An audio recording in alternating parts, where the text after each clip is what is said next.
You may be seated.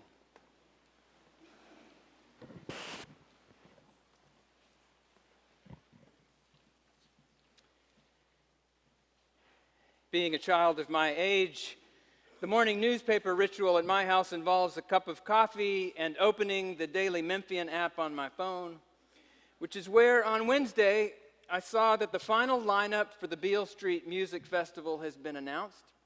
I'm sure all of you here were thrilled to hear that Weezer and Smashing Pumpkins and Toad the Wet Sprocket are coming. I do feel like those bands should mean more to me than they do, having graduated college in 1990, but they're not the ones that excite me. I want to hear that retro soul singer Leon Bridges, folk rocksters, the Lumineers and Avett Brothers, and plain old folkster Patty Griffin. I'm dying to see Brittany Howard of the Alabama Shakes, and Bobby Rush is going to be in the blues tent, as will Keb Mo and Taj Mahal, both of whom I saw in Eureka Springs about 150 years ago. But guess who else is coming to Memphis in May? Mavis is coming, y'all. Mavis Staples. Now, I do hate it when preachers name drop in their sermons, so I'm glad I don't have to listen to what I'm about to say. But I kind of think Mavis Staples got me this job. I did not list her as a reference per se, but Hall Gardner was chair of the search committee, and I know for a fact his interest in the guy from Little Rock perked right up when he heard we'd brought Mavis to Christ Church for a concert. And friends, October 11th, 2011 truly was a glorious night to be in church. Mavis turned 80 this year. When she arrived to warm up for the show 8 years ago, she was recovering from a recent knee surgery. In quintessential rector fashion, I had very little to do with getting Mavis to Little Rock, but I did get to be the one who introduced her to that sold-out crowd and watched from the second row, which meant I got to see what almost no one else could see that night. I saw the sharp wince of pain on Mavis's face as she mounted each of the 3 steps up into the chancel, and then I watched her take a breath, gather herself, lay her cane on a stool nearby, and then commence to bring that house of God completely down for the next 90 minutes. She sang a bunch of those old Staples singers songs that night, most of which had been recorded by Al Bell for Stax Records here in Memphis. She sang Respect Yourself and I'll Take You There, anthems of the civil rights movement, and beloved by Pops Staples' friend Dr. King. She also sang Why Am I Treated So Bad, a song her father was inspired to write after watching 9 unimaginably brave black students walk through a gauntlet of shouts and hatreds and into Little Rock Central High School in 1957. Our son Alden and his friend Walt, who were both in a punk band at the time, and Central High School sophomores, sat in the row in front of us. And as the last encore closed, long-haired Walt turned around and said, "Mr. Walters, I think I've just been to church."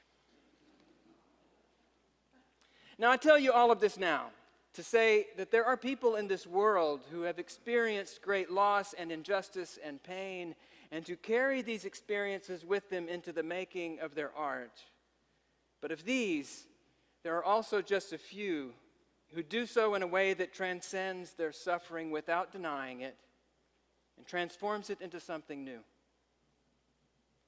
To watch Mavis Staples set aside the pain in her body that night and sing those exultant songs that arose from all the wrongs people of color have endured in this country was more than a lesson on what it takes to be a great artist. I think it was a lesson on another way to live. Jesus' great lesson on another way to live is what we call the Sermon on the Mount. He walks up the mountain, sits down at the beginning of Matthew chapter 5, and finishes the whole thing by the end of chapter 7. He tells us that people whose lives seem less than lucky are actually the blessed and beloved ones. He teaches about prayer and fasting and where our true treasure should lie. He shows us the way of nonviolent resistance, turning the other cheek, of giving with no expectation of return. He says we simply cannot serve God in wealth, and that it does us no good whatsoever to worry about tomorrow? He packs a lot into one sermon, probably because he doesn't waste a chapter talking about all the music he likes. But in today's portion of the sermon, he seems to come down hard on the pretty good people of the world. People who haven't killed anybody. People who are not cheating on their spouses. Men who aren't sending wives away into a culture in which they had nearly no power or status and little means of support. He seems to be taking the pretty good people down a notch or two or maybe 10.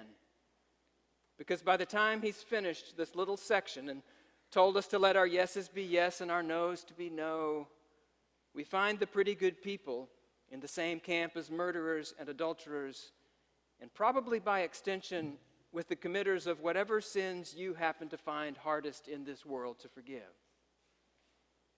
Seems to be putting the pretty good in league with those beyond whatever pale we've erected to define what is moral and respectable and decent. Well, how in the world is this helpful to someone not trying to be perfect, but just someone trying to be pretty good, lead a pretty good moral life? A person who maybe even wants to follow this Jesus and find the abundant life he said he was going to show us. Does Jesus want to make us better people by making us feel worse about ourselves? Maybe. But it also may be that we simply cannot live the way of Jesus if we think we can leave our own pain and brokenness behind. Put another way, as the humorist Robert Benchley said, there are just two kinds of people in this world. Those who believe there are just two kinds of people in this world and those who don't. And Jesus seemed to be one of those who don't. He thought there was just one kind of people, sinners like us. It's terrible news, right? I mean, maybe it's good news on a really bad day when we're feeling worthless, full of shame and guilt, and certain that if anybody really knew what the darker corners of our hearts were capable of imagining, they'd cast us straight away into the outer darkness. At least we'll have company. But maybe the rest of the time, we manage to pull off a believably decent life among the pretty good. Why lump us in with the deplorables and all?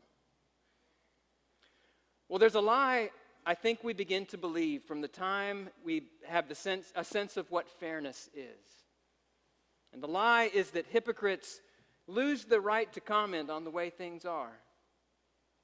A hypocrite, after all, is somebody who says he believes one thing and does another. Well, I think Jesus may be saying that's the only kind of person there is. But it also happens to be just the kind of person he's come to redeem. And the redeeming wisdom of his teaching is that when we deny our own pain and brokenness and sin and failure and point to someone else or some other category of people, we just add alienation to the damage our sins have already done. If I justify my rage and indignation by saying, well, at least I haven't killed anybody, that justification is what allows the rage to keep simmering. And it does so by placing other human beings in a category I don't think I belong to myself. Judgment is not just one more sin Jesus warns us against. Judgment is how I add distance to the made-up moral space I think separates my sins from the sins of someone else. Sin's a separation already. Jesus won't have us adding the distance of judgment to that. Because the truth is, we will never help heal this world if we refuse to include ourselves within it. America's original sin of racism will never be healed as long as we believe racists are only people who use the N-word or vote for certain candidates or attend certain kind of rallies. A concept like implicit bias may seem like just a newfangled form of political correctness, but I'm coming to believe it is deeply consistent with the way Jesus taught us to understand sin. He said the stuff of murder is swirling around in all of us in our ordinary anger. The stuff of adultery swirls in all of us when another human being is reduced to the object of desire. and the stuff of racism and bigotry live in the same parts of my heart, where my implicit responses to the world are formed long before my conscious mind begins to assure me that I'm so much better than all that. After all, the first priority of my rational mind will always be to justify myself to myself. We hear every day that we live in a deeply divided time. I've said it plenty of times in this pulpit. What we hear less often is that division is a symptom, not the disease. The disease is the same old sin that's infected this world since long before Jesus' time. It's a wound that goes all the way back to that garden when one human looked at another one and said, I think we all know the problem here is her. Jesus wants to show us another way. He wants to teach us the art of living in a broken world. And he insists that we can't live well if we deny a brokenness that all of us share. Because if we let our sins and pains separate us from one another, and then add the separation of judgment to that, well, where it leaves us in the end is alone, which may be the actual hell Jesus wants us to avoid. Mavis didn't only sing those old Staples Singers songs in Little Rock. She had just recorded an album with a youngster named Jeff Tweedy. He's a white guy, almost exactly my age, actually. Youngster's a matter of perspective, I guess. And the song he wrote for Mavis was You Are Not Alone. She sang, I'm with you. I'm lonely too. A broken home, a broken heart, isolated and afraid. Open up. This is a raid. I want to get it through to you. You're not alone. She got through all right. I'll never know what it's like to have spent 8 decades in this world as an African-American woman, but when this woman, who I know carried pain in her body that night and surely carried wounds in her heart as well, when Mavis sang, I'm with you, I'm lonely too, we believed her. And a distance that seemed much older than any one of us may have closed, at least a little bit, right then.